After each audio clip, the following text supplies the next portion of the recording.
Welcome to Sam Outside.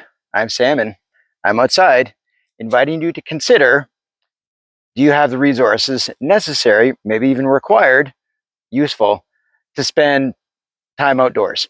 More specifically, about a half hour or more in nature, if that's what it is you want to do. So physically, do you have the experience and the capacity to navigate the natural world, given the terrain, given the environment, time of year, temperature conditions? Are you going to be able to do it? All right, so there are some other physical requirements. Maybe it's clothing and layers. Maybe it's the ability to protect yourself from exposure, the weather. And maybe it's your choice of footwear, given the terrain. Now, here I am in early fall, and the trail that I'm on in this mixed forest is a bit risky. It can be a little bit treacherous. I've gone up some pretty extremes, ups and downs around this lake, and had I really thought about the leaf litter on the ground, I might have gone around this lake the other direction, because going clockwise around the lake, there are these slow graduals, and then there are parts where it's coming up and down. Had I chose come the other direction, and what that allowed was I've got these more extreme downhills where I had to use 3 points of contact. And then I was looking at my choice of footwear. I'm like, oh, you know what? Yeah, great for walking, because I'm wearing what's known as a barefoot walking style sneaker. So my toe bed gets to expand, or it's got a really broad base, but there's not a lot of ankle support. Not a great tread. Had I known I was going to be doing this, I might have gone the other direction, or I might have changed my footwear to have something a little more ankle support, maybe a bit of a better tread, because even on the forest floor here behind me, all right, in this mixed forest, there's surrounded by a lot of coniferous trees, more specifically white pines. That layer of white pine needles mixed with some newly fallen leaf litter, it's just there's no traction. I've got no contact. I'm just sliding downhill on a bed of leaves. So yeah, 3 points of contact, maybe that's something I should have considered. It's also 28 degrees Celsius, first week of October. It is unusually warm out at this time of day. At this time of year, we are almost 10 degrees warmer than the normal forecast. So hydration is a factor, exposure is a factor, the intensity and the time with which I'm going to be exerting this much energy might come at a cost later. All right, so yeah, these are all little factors when we talk about, are you physically prepared mentally? So does anyone know where I am? Have I made a plan? Is it a good plan? Is it a plan that can be modified? So yeah, I did, when it comes to safety, other people know where I am. They know when to expect me. They know what route I've taken. I do have the means. I actually have two means of communication. I'm wearing a radio, and I've got my phone. All right, so the radio itself has limited range, and the cell phone reception can come and go based on the terrain, based on if I'm near water or in a valley. So I just want to have a backup. I also have a whistle, right? I also have my voice, and I know that there are, well, literally hundreds of people less than a half kilometer away should I need it. But if I don't make it back when I say I'm going to be back, I do know that others will come looking for me, and they've got a good idea of where I've gone. Are there reasons I might have to leave the trail? Sure, call it a nature moment. All right, I might venture off to look at a scenic vista or track some wildlife, but I wouldn't be that far. So yeah, I do have a wealth of experience and knowledge about other living things in my environment, and I would have a plan to either accept those natural risks, to mitigate those natural risks, or to avoid those natural risks. So it does help that part of my job is to teach others about other living things in this forest. So I do know a little bit about animal behavior based on the wildlife that I could encounter. And I'm not shy about making noise. I'm not going to come up on anything unexpected. You know, I've got a barbell on me, and there's, like I said, the leaf litter crunching, the fact that I'm doing this, right? So yeah, I'm not going to surprise anything and change its typical behavior. And yeah, I do want to go out and explore. Part of what I'm doing is looking at the safety of this trail. So there are some things that I would do in nature because of my experience, because of my knowledge base, that might be a little bit different than the average person spending out in nature. Emotionally, that knowledge and experience does add to my preparedness, to my confidence in the choices I'm going to make. I'm not in a habit of eating anything that I don't know what it is. I'm not going to drink out of the water, you know, out of necessity. I'm not going to go in a direction or do something that's going to, you know, that's going to stress me out. All right. So I'm already aware of timing. I'm already aware of location. I'm already aware of temperature and level of exertion, my own limitations. For those of you that don't know, I have the ability to say that I get to do this for a living. And I do have some concerns around spending too much time too far away from others alone, because I am anaphylactically allergic to stinging insects. And I do know that at this time of year, especially in this warm weather, food sources for a lot of our stinging insects, wasps primarily, yeah, it's in a short supply, so they are a little more hungry than usual. Their population has also exploded as larvae have developed into mature adults, and so they're looking to develop and expand their range. There's new queens, so there's many factors that at this time of year, the stinging insects, the ground wasps in particular, right, to become a little more ravenous.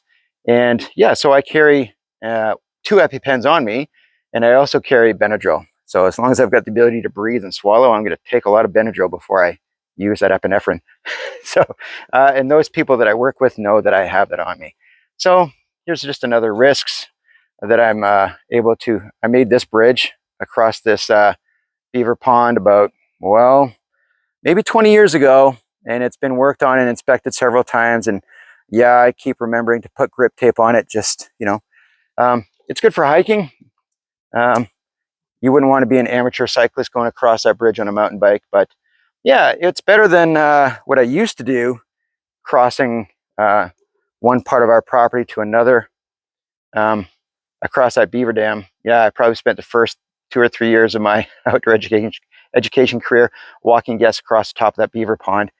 Right, and yeah, those just have some risks, and I'll do it with some before I do it with others, but the bridge is a much safer option. So physically, mentally, and emotionally, having the capacity physically to climb the grade and navigate the natural environment. Do I have the knowledge and the experience to manage risks given my exposure, possibility of wildlife interactions, even just natural plants, stinging insects, things like that? Do I have the ability to look after myself and those that might be with me? All right. Do I have the experience and the state of my presence of mind? So as an outdoor educator, yeah, these are all considerations around taking others, including myself, alone, venturing into nature along the trails and paths on the property. And as a certified forest therapy guide, these are all things I have to consider as part of using nature to heal. All right. The guests are made available a release of liability document, right? Just a piece of paper, but it acknowledges all the risks ranging from hurt feelings to loss of life due to the working with others, working in nature, working with me. And yeah, I am inviting my guests to fill out a medical release form so that I'm aware of extenuating medical conditions. I want to know if Bob needs his nitro. I need to know that Susie might be 7.5 months pregnant, right? So those considerations around medical, maybe even dietary, right? If I'm going to be serving some treats on my guided forest therapy experience as part of the tea ceremony, dietary as well as medical conditions might change a patch of forest or the duration or the intensity or even some of the invitations. given the nature of their interaction with other living things, whether it's, you know, seasonal allergies or exposure to certain foods. There are some physical risks which weigh on people's mind, which might affect them emotionally. And so we want to make sure that we manage people's comfort and well-being, physical, mental, and emotional safety. And a large part of what I do every day is challenged by choice, right? So, and there are some limiting factors to inviting guests to make those kinds of decisions. One of them might just be their age. A young person just doesn't understand the risks, right? So when it comes to some of our activities, we're inviting the parents to speak on behalf of our guests, because someone who is 6 years old doesn't really know what they're saying yes to when I ask if they want to do a certain activity. They're just not emotionally developed, right?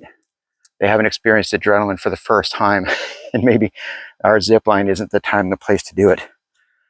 All right, so there are some industry standards and some limitations when it comes to insurance around what it is we're allowed to invite guests to do. Water, for example. Man, I wish I could take every single person that ever visited our facility on this hike around the lake, but it's too close to water sometimes. That bridge, too close to water. We've got some schools and school boards. It's too close, not allowed to do it, even if they've passed a swim test and I've got qualified lifeguards on the hike with me. So, yep. So whether it's 20 minutes or a half hour, really consider the nature of what it is. And that might include your own ability, might include your intention, might include the weather, might include your gear, might include your capacity and knowledge and comfort and experience to administer first aid on yourself or someone else. You might even just meet a member of the public out on that walk, maybe even your pet, right? You have that experience, are you comfortable? So these are all factors that might limit or change your intensity, your direction, your time of year, time of day, when spending time in nature. So make good choices, be safe, and if possible, even consider the safety of others. But first and foremost, look after yourself. So there's no such thing as bad weather, just bad clothing. But yeah, there's some bad weather out there. It doesn't matter what you're wearing, you're not going to be comfortable. And we want people to feel that time spent in nature has value. Right? For me, I use nature as a form of reset. It's a form of healing. It's a form of learning. It's a form of sharing. And there should be pleasure and joy and some positive experiences, physically, mentally, and emotionally, with every outing that I take in nature. And sometimes that's my 8-hour workday, or at least a couple hours when I'm not at work, before my workday starts and after my workday ends, whether it's time with the dog, time in the garden, right? Just time outside.